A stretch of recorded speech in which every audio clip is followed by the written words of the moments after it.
tell about the role of police during the elections and కొన్ని doubts ఏదైతే ఉందో అందరికీ అంటే పబ్లిక్లో తర్వాత ఇతర పొలిటికల్ పార్టీస్ వాళ్ళందరికీ కూడా ఏదైతే డౌట్స్ ఉందో అవి అన్నీ కూడా కొన్ని విషయాల గురించి స్పష్టంగా చెప్పాలని అనుకున్నాము. సో దీంట్లో భాగంగా ఆల్ ద పొలిటికల్ పార్టీస్ ఎవరైతే క్యాంపెయిన్ కానీ door to door campaign or any kind of public meeting anything they want to do they must take permission of the returning officer. అందరూ అనుకుంటున్నారు పోలీస్ వాడే పర్మిషన్ ఇస్తారని. అది ఎట్లా అంటే మీరందరూ వాళ్ళ పొలిటికల్ పార్టీస్ అందరూ కూడా సువిధా యాప్ పని చేయకపోతే రిటర్న్గా ఎవరికి ఇవ్వాలి? రిటర్నింగ్ ఆఫీసర్కి ఇవ్వాలి. Returning officer in turn will ask NOC from the police. ఆ పోలీస్ స్టేషన్కి వచ్చిన తర్వాత పోలీస్ స్టేషన్ వాళ్ళు ఏం చేస్తారు? They will verify all related matters. అదే టైంకి వేరే ఎవరైనా ర్యాలీకి పర్మిషన్ పెట్టి ఉన్నారా లేదా, ఆ ప్లేస్లో వాళ్ళ మధ్యలో వాళ్ళ పార్టీ మధ్యలోనే వేరే డిసిడెంట్ గ్రూప్ అంటే ఫ్యాక్షన్ ఏమైనా ఉందా వాళ్ళ పార్టీలోనే, ఇట్లా ఇతర విషయాలన్నీ కూడా పరిగణలో తీసుకొని then they will give a NOC to the returning officer, back to the returning officer. Returning officer is a executive magistrate. So ఆయనకి పంపిస్తారు ఎన్ఓసి. ఆర్ దాంట్లో కండిషన్స్ అన్నీ కూడా పెట్టేసి పబ్లిక్ మీటింగ్ కానీ వెహికల్స్కి కానీ ఇటువంటి పర్మిషన్స్కు ఎన్ఓసి మాత్రమే పోలీస్ స్టేషన్ నుంచి ఇస్తారు. ఇచ్చిన తర్వాత the final permission letter is given by the returning officer అండి. ఓకే, అదంతా కూడా సువిధా యాప్ ద్వారానే పెట్టాలా.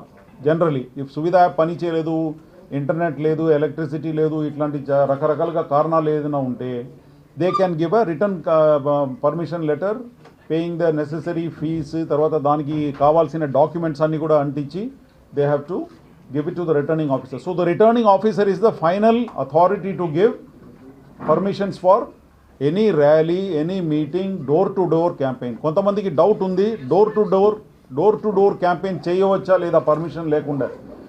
దానికి కూడా you have to take permission అండి. ఎందుకంటే డోర్ టు డోర్ క్యాంపెయిన్ చేసుకొని అందరూ ఇక్కడే వచ్చారనుకోండి, అటువైపు ఒక పార్టీ ఇటువైపు ఒక పార్టీ వాళ్ళు కొట్లాడుకోవచ్చు. ఒకటి. Second, door to door campaign ఇక్కడ చేస్తున్నారు అనుకోండి, అక్కడ టికెట్ ఎవరికి ఇవ్వలేదో ఆయనే టికెట్ ఇచ్చిన వాడి మీదే అది. సో ఇట్లాంటి చాలా విషయాలు ఉంటుంది. అన్నిటినీ పరిగణలో తీసుకొని పోలీస్ వాళ్ళు ఎన్ఓసి మాత్రమే ఇస్తారు, కానీ final permission is given by the returning officer. ఒకటి. సెకండ్, ఇది కాకుండా model code of conduct violations ఏదైతే జరుగుతుందో దానికి సంబంధించి జిల్లా వ్యాప్తంగా టోటలీ ఎంసీసీ టీమ్స్ ఇప్పుడు ప్రతి కాన్స్టిట్యువెన్సీలో మినిమం 3 ఎంసీసీ టీమ్స్ ఉండాలండి.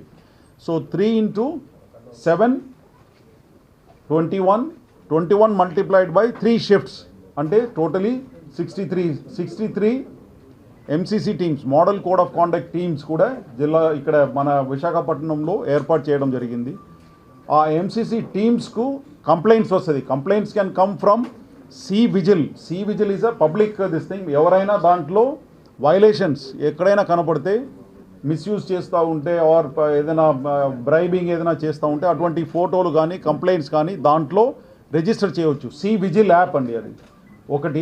ఆ మార్గం ఉంది, ఆ రూట్ ఉంది, that is available for all common public. ఒకటి. సెకండ్, సువిధాలో కూడా some people are complaining, they are raising complaints. ఆ కంప్లైంట్స్ అన్నీ కూడా రిటర్నింగ్ ఆఫీసర్ కన్సర్న్డ్ ఎంసీసీ టీమ్స్కి పంపించేస్తున్నారు. ఒకటి. ఇది కాకుండా డయల్ 100 and 112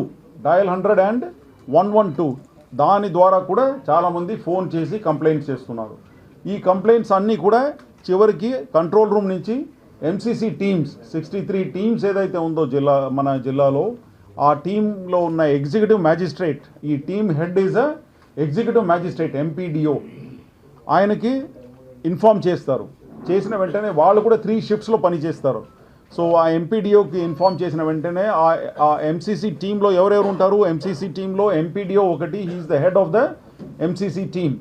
ఆ ఎంసీసీ టీంతో పాటు ఒక వీడియోగ్రాఫర్ ఉంటారండి, and 1 police officer will be there along with that MPDO, ఈ ముగ్గురు ఉంటారు. ఈ ముగ్గురు ఇన్ఫర్మేషన్ వచ్చిన వెంటనే, ఆ కంప్లైంట్ వచ్చిన వెంటనే ఆ ఏరియాకు పోతారు, వెళ్ళి విషయాలన్నీ వెరిఫై చేసుకొని MCC team head MPDO or the executive magistrate ఎవరైతే ఉన్నారో ఆయన వెరిఫై చేసి కంప్లైంట్ ఇస్తే దాని మీదే పోలీస్ వాళ్ళు చర్యలు తీసుకుంటారు. You are understanding the whole system.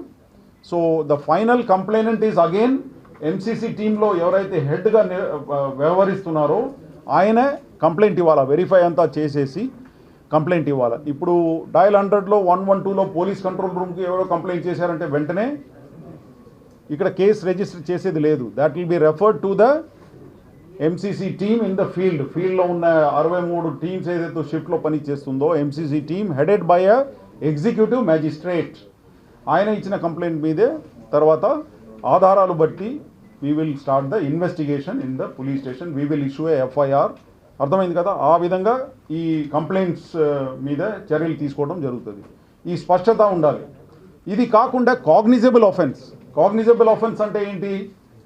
Murder జరిగింది ఆర్ ఎక్కడో దొంగతనం జరిగింది, ఇదంతా కూడా police directly will take action. Election కోడ్కు దీనికి ఏమీ లేదండి. అర్థమైంది కదా? దొంగతనాలు జరుగుతుంది, యాక్సిడెంట్ జరుగుతుంది, ఇటువంటి విషయాల మీద they are all cognizable offences. దాని మీద direct police will take action.